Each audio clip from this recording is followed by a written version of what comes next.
Imaginez un président américain forcé de demander publiquement à la Chine, son rival stratégique, d'envoyer ses navires de guerre sécuriser une voie maritime. Non par choix diplomatique, mais parce qu'il n'aurait plus d'autre option. Ce scénario, aussi improbable qu'il puisse paraître, est précisément ce que les analystes militaires occidentaux étudient aujourd'hui avec une attention croissante. Parce que les conditions qui le rendraient possible existent déjà.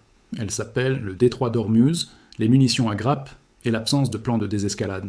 Ce n'est pas un exercice théorique, c'est une analyse des rapports de force réels entre les États-Unis, Israël et l'Iran, et de la manière dont une confrontation directe pourrait produire des résultats radicalement différents de ceux que Washington anticipe. Pour y répondre rigoureusement, il faut séparer l'émotion du calcul stratégique. La doctrine officielle américaine face à l'Iran repose sur un raisonnement cohérent.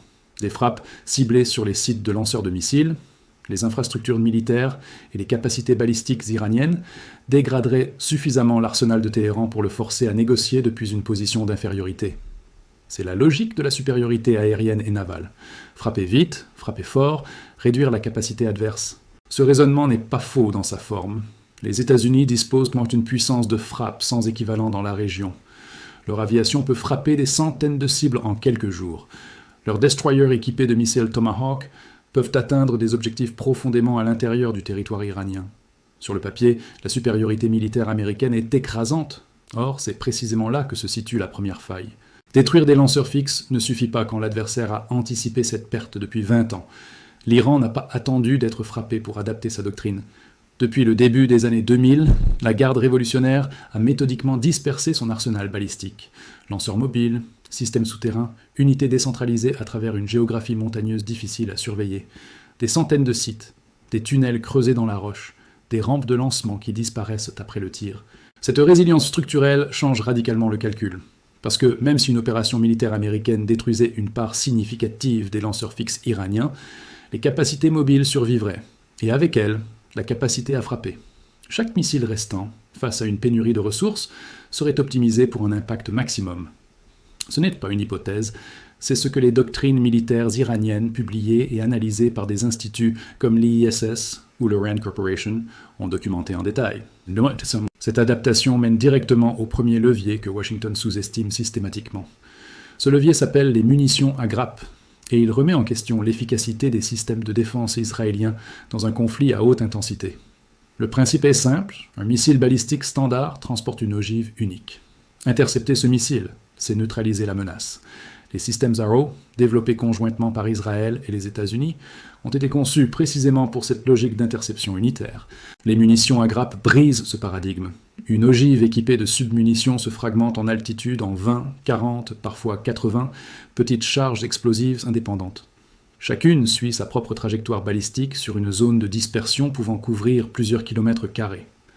Intercepter le missile porteur ne suffit plus. Les sous-munitions continuent leur chemin. Et les systèmes de défense, conçus pour traiter une menace à la fois, se retrouvent face à des dizaines de vecteurs simultanés en phase terminale. Ce détail est crucial. Le dôme de fer israélien, l'un des systèmes de défense antimissiles les plus performants au monde, a été dimensionné pour intercepter des roquettes à courte portée. C'est dans ce registre qu'il excelle. Mais face à des missiles balistiques lourds entrant en phase terminale à plusieurs fois la vitesse du son, puis se fragmentant, la géométrie du problème change radicalement. Le temps de réaction se réduit, le nombre de menaces simultanées dépasse la capacité de traitement du système, et certaines charges atteignent leur cible. L'Iran possède des missiles balistiques capables d'emporter ce type de munitions. Les analystes du Center for Strategic and International Studies l'ont documenté. Ce n'est pas une capacité théorique, c'est une capacité opérationnelle, dont la portée couvre l'ensemble du territoire israélien et une grande partie des bases américaines dans la région. Dans un scénario de conflit ouvert, l'utilisation systématique de munitions à grappes transformerait chaque missile iranien en multiplicateur de force, compensant partiellement une infériorité numérique en cas de perte de lanceur.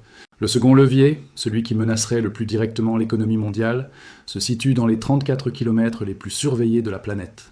Le détroit d'Ormuz n'est pas simplement un point de passage maritime, c'est la serrure de l'approvisionnement mondial en hydrocarbures. Environ 20% du pétrole échangé chaque jour sur la planète transite par ce corridor, des millions de barils de brut, du gaz naturel liquéfié, des carburants raffinés. Il n'existe pas d'alternative crédible à court terme.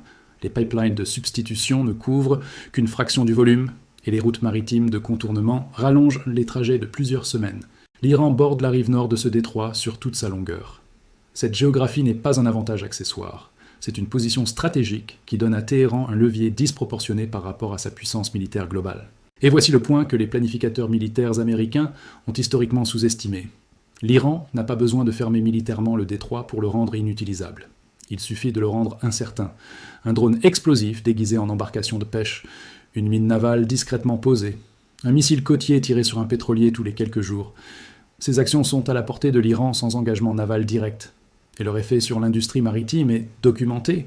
Les compagnies d'assurance reclassent immédiatement la zone en risque extrême, les surprimes rendent le passage économiquement insoutenable, et les armateurs suspendent leur traversée, non par obligation militaire, mais par calcul commercial. C'est précisément ce mécanisme qui rend la position américaine délicate. La marine américaine peut détruire une flotte iranienne. Elle ne peut pas garantir qu'une mine ne flotte pas dans les eaux du détroit. Elle ne peut pas escorter chaque pétrolier sur 34 km de voies navigables face à des drones autonomes indétectables jusqu'au dernier moment. Les experts maritimes qui ont analysé les exercices iraniens, notamment dans les revues de la US Naval Institute, ont conclu que la neutralisation complète du détroit demanderait non seulement la supériorité aérienne et navale, mais le contrôle physique des deux rives. Ce contrôle, les États-Unis ne l'ont pas, et ils ne peuvent pas l'obtenir sans engagement terrestre massif sur le sol iranien. Le troisième levier est le plus discret, mais peut-être le plus décisif sur le long terme, la dimension diplomatique, et plus précisément l'absence de voie de sortie crédible une fois le conflit enclenché. Les conflits modernes entre grandes puissances et acteurs régionaux révèlent systématiquement la même dynamique. La puissance supérieure frappe pour dégrader. L'acteur régional encaisse, adapte et maintient la pression à moindre coût. Progressivement, l'écart entre l'objectif annoncé, la capitulation ou la négociation forcée, et la réalité sur le terrain génère une pression politique et économique qui épuise le camp le plus puissant bien plus vite qu'il ne l'avait prévu. L'Irak, l'Afghanistan, le Liban en 2006. Ce schéma est documenté. Il ne signifie pas que l'acteur le plus puissant perd militairement, il signifie que la victoire militaire ne produit pas les effets politiques escomptés si aucune architecture diplomatique n'a été construite en parallèle.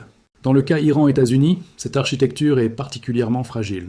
Le canal Omani, qui a historiquement servi de médiateur discret entre Washington et Téhéran depuis les années 1980, reste opérationnel. Mais son activation dépend d'une volonté politique des deux parties. Or, dans un contexte de confrontation directe, chaque gouvernement fait face à des pressions intérieures qui rendent le dialogue public impossible et le dialogue discret politiquement risqué. Sans voie de sortie diplomatique, le cycle d'escalade devient mécanique. Chaque frappe appelle une riposte. Chaque riposte justifie une frappe supplémentaire. Et pendant ce temps, le détroit d'Ormuz reste perturbé, les prix pétroliers grimpent, les économies du Golfe se fragilisent, et la coalition internationale que Washington espère constituer se montre moins enthousiaste que prévu. Parce que les pays qui pourraient y participer calculent leurs propres intérêts, qui ne coïncident pas nécessairement avec ceux des États-Unis.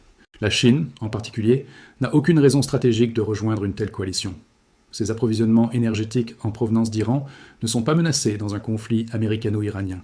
Ses relations commerciales avec Téhéran représentent des dizaines de milliards de dollars par an. Et son intérêt à voir les États-Unis s'enliser dans un nouveau conflit régional est, pour le moins, ambigu. Ce que cette analyse révèle, ce n'est pas une invincibilité iranienne. Téhéran a des vulnérabilités réelles, économiques, sociales, technologiques.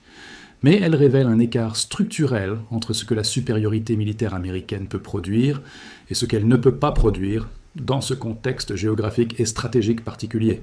Elle peut détruire des lanceurs. Elle ne peut pas empêcher les munitions à grappes d'exister dans les arsenaux mobiles survivants. Elle peut déployer une flotte dans la mer d'Arabie. Elle ne peut pas garantir la sécurité du trafic pétrolier face à des mines et des drones à bas coût. Elle peut frapper. Elle ne peut pas forcer une négociation sans avoir maintenu un canal pour la rendre possible. C'est précisément pourquoi la question posée au début n'est pas rhétorique. Un président américain qui se retrouverait contraint de demander publiquement à la Chine d'intervenir dans le détroit d'Ormuz ne serait pas en position de faiblesse militaire.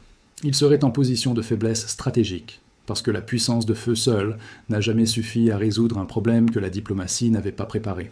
La vraie question n'est pas de savoir si les États-Unis peuvent vaincre l'Iran militairement. La vraie question est de savoir ce que cette victoire produirait réellement, à quel coût économique et humain, et si quelqu'un, à Washington ou à Tel Aviv, a formulé une réponse satisfaisante à cette question avant d'envisager d'appuyer sur la gâchette. Pour l'instant, les analyses disponibles suggèrent que cette réponse reste en suspens. Et c'est peut-être là, dans ce silence stratégique, que réside le vrai danger.